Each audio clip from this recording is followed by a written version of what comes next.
लोक आसा म्हणजे तरणाटे आसा जाणटे आसा नेणटे आसा सगळ्यां खातीर ही स्कीम उपयुक्त आसा आनी बेनिफीट जातली।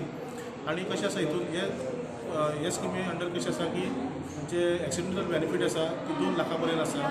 एक्सिडेंट जर कोणाची डेथ जाता जाल्यार 2 लाख तांकां मेळटले आनी इन केस फिजिकल जर डिसेबिलिटी येता जाल्यार ताका 1 लाख अशें सगळ्यांक मेळटले। आनी हे स्किमीचे जे आसा तो पयलो हफ्तो आसा जो 12 रुपयाचो तो सेंट्रल गव्हर्मेंट एका हे करतले फंड करतले आनी एप्लिकंटाच्या खात्यार ते वयतले। हेच्या खातीर खाली आधार कार्डाची कॉपी जाय, आधार कार्डाचो नंबर जाय आनी बँक पासबुकाचेर तुमचो डिटेल जाय।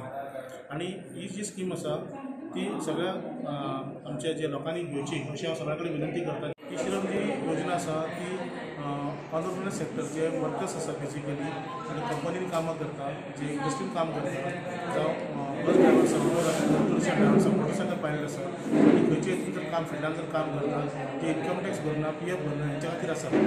आनी कॉमन सर्वीस सेंटर हेच्या मार्फत योजना ती लॉन्च केल्ली आसा आनी लोकां कडेन मागता की भारतांतल्या लोकांनी सगळ्यांनी म्हणजे फॅमिली सुद्दां करता जे 16 वर्सां ते 60 वर्सां पर्यंत आसा तेंचे सगळ्यांनी फायदे घेवचे। आताच लगेच म्हणजे जे ई श्रम कार्ड काढल्यानंतर लगेच त्यांना 2 लाख रुपयाचा ॲक्सिडेंटल इन्शुरन्स पण यामध्ये समाविष्ट आहे की जो प्रधानमंत्री विमा योजना जी आहे यामार्फत सरकार या सर्व कामगारांना त्याचा लाभ मिळवून देणार आहे। यावर्षीचा हप्ता कार्ड जनरेट झाल्यानंतर लगेच त्यांच्या बँक खात्यामध्ये जमा होणार आहे आणि त्यानंतर त्याचा लाभ त्यांना सर्वांना मिळणार आहे।